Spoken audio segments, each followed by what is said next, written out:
Hello, ഇന്ന് വന്നിട്ടുള്ളതും ഒരു breakfast recipe ആയിട്ടാണ്. ഓട്സ് വെച്ചിട്ടുള്ളൊരു നീർദോശയാണ് ഇന്ന് നമ്മൾ ചെയ്തെടുക്കാനായിട്ട് പോണത്. അപ്പോൾ ഇതെങ്ങനെയാണ് പ്രിപ്പയർ ചെയ്യുന്നതെന്ന് നോക്കിയിട്ട് വരാം. ഇതിന് വേണ്ടിയിട്ട് ആദ്യം തന്നെ ഞാൻ ഒരു കപ്പോളം ഓട്സാണ് കേട്ടോ എടുത്തിട്ടുള്ളത്. ഇത് നന്നായിട്ടൊന്ന് റോസ്റ്റ് ചെയ്തെടുക്കണം. അപ്പോൾ ലോ ഫ്ലെയിമിലിട്ടിട്ടാണ് കേട്ടോ റോസ്റ്റ് ചെയ്തെടുത്തിട്ടുള്ളത്.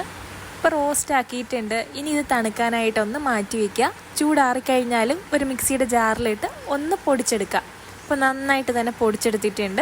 ഈ പൊടിച്ചെടുത്ത മിക്സ് ഒരു ബൗളിലേക്ക് മാറ്റി കൊടുക്കുവാണേ. ഇനി ഇതിലേക്ക് ഞാൻ ഒരു കപ്പ് നമ്മൾ ഇടിയപ്പത്തിനൊക്കെ എടുക്കുന്ന പൊടിയുണ്ടല്ലോ, അതാണ് ഇട്ട് കൊടുക്കുന്നത്. 1/4 കപ്പ് അളവിൽ റവയും കൂടി ചേർത്ത് കൊടുക്കാം. ഇനി ഇതിന് ആവശ്യമായിട്ടുള്ള ഉപ്പും അതിൻ്റെ കൂടെ തന്നെ ഒരു 4 കപ്പോളം വെള്ളവും ഒഴിച്ചു കൊടുക്കാം. സാധാരണ പച്ചവെള്ളം തന്നെയാണ് കേട്ടോ എടുത്തിട്ടുള്ളത്. വെള്ളവും കൂടി ചേർത്ത് എല്ലാം കൂടി നന്നായിട്ട് തന്നെ ഒന്ന് മിക്സ് ആക്കി എടുക്കാം. അപ്പോൾ ഇത് നല്ല ലൂസായിട്ടുള്ളൊരു ബാറ്ററാണ് കേട്ടോ. ഇനി ഇതിലേക്ക് ഒരു സവാളയുടെ പകുതി, ഒരു മീഡിയം സൈസ് സവാളയുടെ പകുതിയും കൂടി അരിഞ്ഞ് ചേർത്ത് കൊടുക്കാം. കൂടെ തന്നെ 2 പച്ചമുളകും കൂടി ഈ റെസിപ്പിക്ക് ആവശ്യമായിട്ടുണ്ട്. പക്ഷേ ഞാൻ ഇന്നിപ്പോൾ ഇവിടെ പച്ചമുളക് ചേർക്കുന്നില്ല കേട്ടോ. എനിക്ക് മോളും കൂടി ഉണ്ട്, അപ്പോൾ അവൾ കഴിക്കുന്നത് കൊണ്ട് ഇന്ന് ഞാനത് ചേർക്കുന്നില്ല. ഇനി ഇതിലേക്ക് 2 ടേബിൾ സ്പൂൺ കറിവേപ്പിലയും 2 ടേബിൾ സ്പൂണോളം മല്ലിയിലയും കൂടി ചോപ്പ് ചെയ്ത് ചേർത്ത് കൊടുക്കുക. കൂടെ തന്നെ 1 ടീസ്പൂൺ അളവിൽ ചെറിയ ജീരകവും കൂടി ചേർത്ത് കൊടുക്കുക. എന്നിട്ട് ഒരു വിസ്കോ അല്ലെങ്കിൽ ഒരു സ്പൂണോ ഉപയോഗിച്ച് നന്നായിട്ട് തന്നെ ഒന്ന് മിക്സ് ആക്കി എടുക്കുക. ഇനി ഇതൊരു 15 മിനിറ്റോളം മാറ്റി വയ്ക്കുക. അപ്പോഴേക്കും അതൊന്ന് സെറ്റാവും. ആ ഒരു ടൈമിൽ നമുക്കൊരു ചട്നി പ്രിപ്പയർ ചെയ്യാം. ചട്നി ഉണ്ടാക്കാനായിട്ട് അടുപ്പത്തോട്ടൊരു പാത്രം വെച്ച് അതിലേക്ക് ഓയിൽ ഒഴിച്ചു കൊടുക്കുക. സൺഫ്ലവർ ഓയിലാണ്.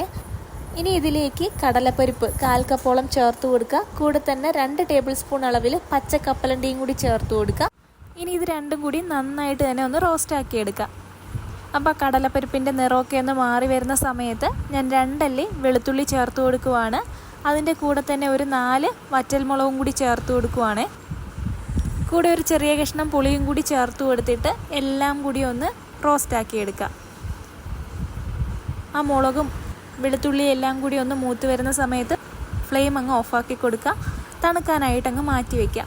നന്നായിട്ട് തണുത്ത് കഴിഞ്ഞാൽ ഒരു മിക്സിയുടെ ജാറിലേക്ക് മാറ്റി ആവശ്യത്തിന് ഉപ്പും കുറച്ച് വെള്ളവും ചേർത്ത് നന്നായിട്ട് തന്നെ ഒന്ന് അടിച്ചെടുക്കുക.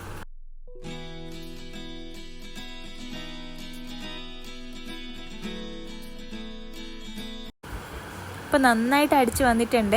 ഇപ്പോൾ ചട്നി റെഡി ആയിട്ടുണ്ട്. ഇനി ഒരു ജസ്റ്റ് ഒരു താളിപ്പ് പരിപാടിയും കൂടി ഉള്ളൂ കേട്ടോ. കറിവേപ്പിലയും കടുവും കൂടി എണ്ണയിലിട്ടൊന്ന് താളിച്ചങ്ങ് ഒഴിച്ചു കൊടുത്താൽ മതി.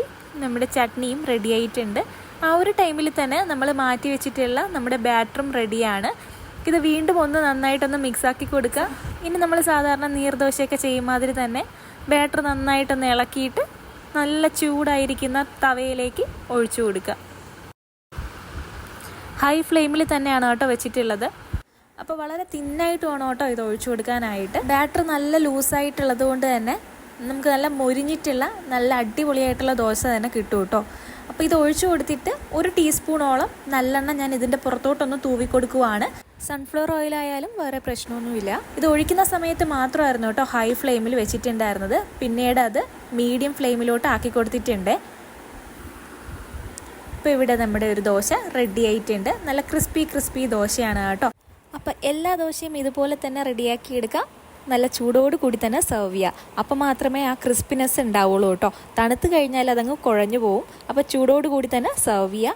നമ്മൾ നേരത്തെ ഉണ്ടാക്കിയിട്ടുള്ള തേങ്ങയില്ലാത്ത ആ ചട്നിയുടെ കൂടെ നല്ല ബെസ്റ്റ് കോമ്പിനേഷനാണ്. ഉറപ്പായിട്ടും ട്രൈ ചെയ്യാം. വീഡിയോ ഇഷ്ടമാണെന്നുണ്ടെങ്കിൽ ലൈക്ക് ചെയ്യാനും ഷെയർ ചെയ്യാനും സബ്സ്ക്രൈബ് ചെയ്യാതെ കാണുന്നവർ ഒന്ന് സബ്സ്ക്രൈബ് ചെയ്ത് കൂടെയുള്ള ബെല്ലൈക്കണും കൂടി ഒന്ന് പ്രസ് ചെയ്ത് സപ്പോർട്ട് ചെയ്യാനും മറന്നു പോകരുതേ.